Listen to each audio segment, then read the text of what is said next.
Renungan Pagi, Christ Triumphant atau Kristus yang Menang oleh Ellen G. White, 25 Agustus 2025.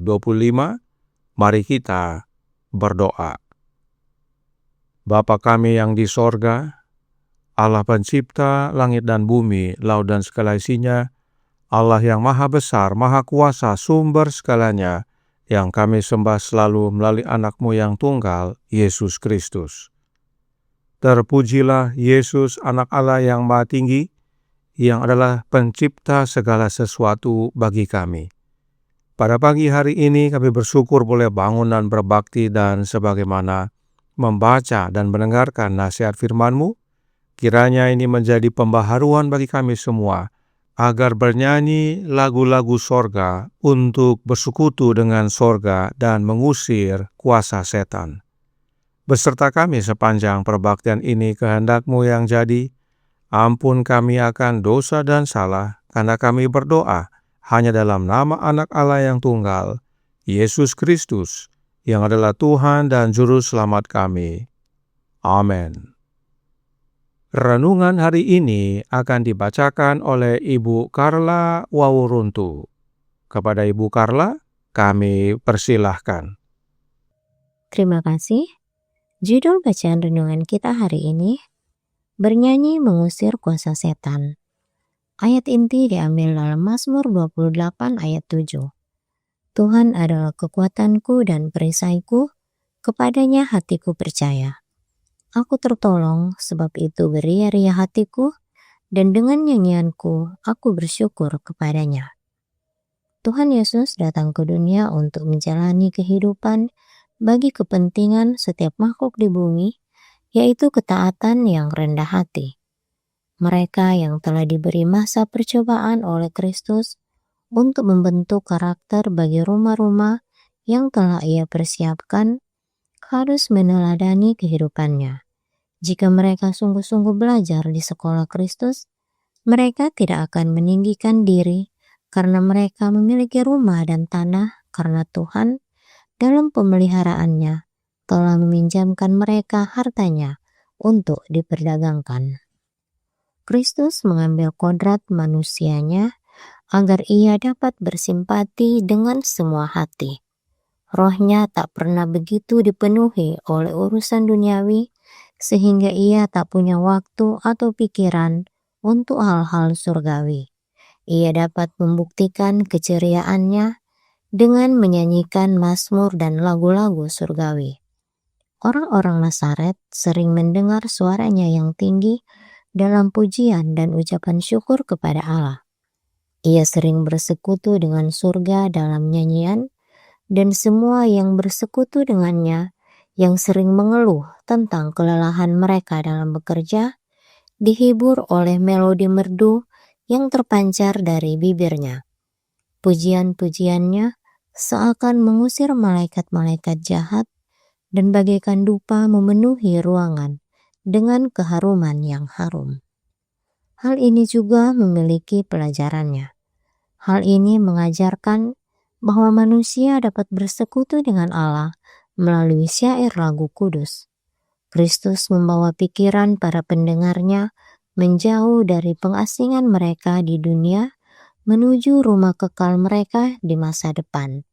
Rumah Allah mungkin tampak sangat sederhana dibandingkan dengan Bait Salomo, tetapi tetap diakui oleh Allah.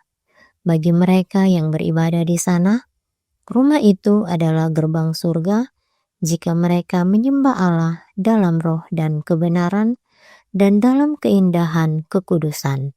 Saat lagu-lagu pujian dinyanyikan, saat doa-doa yang sungguh-sungguh dan kusyuk naik ke surga, saat pelajaran tentang karya-karya Allah yang menakjubkan diulang-ulang, saat rasa syukur hati diungkapkan dalam doa dan nyanyian, para malaikat dari surga mengambil alih beban dan bersatu dalam pujian dan syukur kepada Allah. Praktik seperti ini mengusir kuasa setan. Latihan-latihan ini mengusir gerutuan dan keluhan, dan setan pun kehilangan pijakannya. Allah mengajarkan kita bahwa kita hendaknya berkumpul di rumahnya untuk memupuk sifat-sifat kasih yang sempurna. Ini akan mempersiapkan para penghuni bumi untuk tempat tinggal yang telah Kristus persiapkan bagi mereka yang mengasihinya. Kemudian mereka akan berkumpul di bait suci dari sabat ke sabat, dari bulan baru ke bulan baru, untuk bersatu dalam alunan lagu yang lebih agung, dalam ucapan syukur dan pujian kepada Dia yang duduk di atas tahta dan kepada Anak Domba untuk selama-lamanya. Dikutip dari manuskrip 24 tahun 1898. Demikian bacaan renungan kita pagi ini. Tuhan Yesus memberkati. Terima kasih atas penata layanan Ibu Carla. Tuhan Yesus memberkati. Selamat pagi saudaraku dalam Tuhan. Musik adalah ciptaan Allah. Roh Nubuat berkata dalam manuskrip 21 tahun 1900 paragraf 2. Allah menyatakan kasih-Nya dalam karya penciptaan. Ketika bumi diciptakan, bumi itu kudus dan indah. Allah menyatakannya sungguh amat baik. Kejadian 1 ayat 31. Setiap bunga, setiap semak, setiap pohon menjawab tujuan Sang Pencipta. Segala sesuatu yang dipandang mata terasa indah dan memenuhi pikiran dengan pikiran-pikiran tentang kasih Allah. Setiap suara adalah musik, selaras sempurna dengan suara Allah. Nah, jika setiap suara adalah musik dan selaras sempurna dengan suara Allah, maka suara Allah adalah musik. Itu sebabnya dalam Alkitab dikatakan dalam Sefanya 3 ayat 17 yang berbunyi, "The Lord thy God in the midst of thee is mighty. He will save, he will rejoice over thee with joy. He will rest in his love, he will joy over thee with singing." Namun dalam bahasa Indonesia dikatakan, Ia, yaitu Tuhan Allah, bersorak-sorak karena engkau dengan sorak-sorai. Seharusnya terjemahan bahasa Indonesia berbunyi, Ia bergembira atasmu dengan nyanyian sukacita. Allah bernyanyi sebab musik adalah ciptaannya. Suara Allah adalah suara musik. Itu sebabnya sewaktu Yesus, anak Allah, hidup di dunia ini, Yesus bernyanyi. Manuskrip 102 tahun 1901 paragraf 13 berkata, "Sementara Kristus sedang bekerja di bangku tukang kayu, kadang-kadang ada orang lain yang mengelilinginya, mencoba membuatnya tidak sabar, tetapi ia mulai menyanyikan beberapa mazmur yang indah, dan sebelum mereka menyadari apa yang mereka lakukan, mereka telah ikut bernyanyi bersamanya, seolah-olah ia dipengaruhi oleh kuasa Roh Kudus yang ada di sana." Dan tidak hanya itu, Roh Nubuat juga menyatakan bahwa dalam The Desire of Ages halaman 73 paragraf 3, seringkali ia mengungkapkan kegembiraan hatinya dengan menyanyikan mazmur dan lagu-lagu sorgawi. Seringkali penduduk Nazaret mendengar suaranya lantang dalam pujian dan ucapan syukur kepada Allah. Ia bersekutu dengan sorga dalam nyanyian, dan sementara rekan-rekannya mengeluh lelah karena bekerja, mereka dihibur oleh melodi merdu dari bibirnya. Pujiannya seakan mengusir malaikat-malaikat jahat, dan bagaikan dupa memenuhi tempat itu dengan keharuman. Pikiran para pendengarnya terhanyut dari pengasingan mereka di bumi menuju rumah sorgawi. Yesus menyanyikan lagu-lagu sorgawi untuk bersekutu dengan sorga dan mengusir malaikat jahat atau setan. Hal yang serupa dinyatakan dalam renungan pagi hari ini. Dikatakan dalam Christ Triumphant, halaman 244, paragraf 4 dan 5.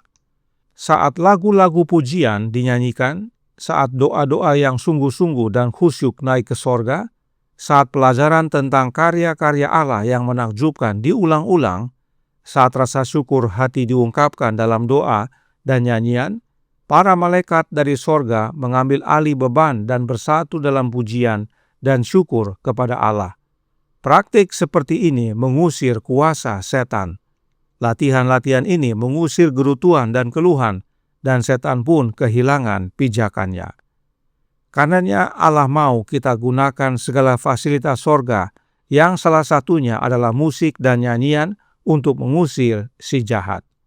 Manuskrip 65 tahun 1901 paragraf 22 berkata, "Seiring bertambahnya usia, ia tergoda, tetapi lagu-lagu yang diajarkan ibunya untuk dinyanyikan muncul dalam pikirannya, dan ia akan meninggikan suaranya untuk memuji. Dan sebelum teman-temannya menyadarinya, mereka akan bernyanyi bersamanya." Allah ingin kita menggunakan setiap sarana yang telah disediakan sorga untuk melawan musuh. Artinya, musik dan nyanyian adalah sarana sorga dalam melawan si jahat. Sarana sorga untuk mengusir kuasa setan. Nah, bagi kita yang rindu mengetahui musik dan nyanyian yang berkenan kepada Allah, bisa ikuti pelajaran berikut ini. Distraction Dilemma yang terdiri dari 10 pelajaran. Sebab melalui nyanyian kita terhubung dengan Allah. Karenanya, kita harus tahu musik dan nyanyian yang bagaimana yang berkenan kepada Allah. Bible Training School November tanggal 1 tahun 1916 paragraf 2 berkata, harus ada hubungan yang hidup dengan Allah dalam doa, hubungan yang hidup dengan Allah dalam lagu pujian dan ucapan syukur. Kiranya ini menjadi pembaharuan bagi kita semua untuk bernyanyi lagu-lagu sorga yang tidak hanya bersekutu dengan sorga, tetapi juga mengusir kuasa setan. Tuhan memberkati, saya bawa dalam nama Yesus. Amin. Mari kita berdoa. Bapa kami yang di sorga, Allah pencipta langit dan bumi, laut dan segala isinya, Allah yang maha besar, maha kuasa, sumber segalanya, yang kami sembah selalu melalui anak-Mu yang tunggal, Yesus Kristus. Terima kasih atas nasihat yang menguatkan untuk kami bernyanyi, entah dalam keadaan susah dan sedih maupun dalam keadaan gembira, dan menyanyikan lagu-lagu sorga agar bersekutu dengan sorga dan mengusir kuasa-kuasa setan. Karenanya tolong kami ya Bapa, karuniakanlah roh anak-Mu dalam hidup ini, sehingga melalui kehadiran Kristus dalam hati kami bernyanyi sebagaimana Kristus bernyanyi, menyanyikan mazmur dan pujian, ucapan syukur kepadamu ya Bapa, dan itu membawa kami erat bersekutu dengan sorga dan mengusir akan kuasa si jahat. Beserta kami sepanjang hari ini kehendak-Mu yang jadi, ampun kami akan dosa dan salah, karena kami berdoa hanya dalam nama anak Allah yang tunggal, Yesus Kristus, yang adalah Tuhan dan Juru Selamat kami. Amin.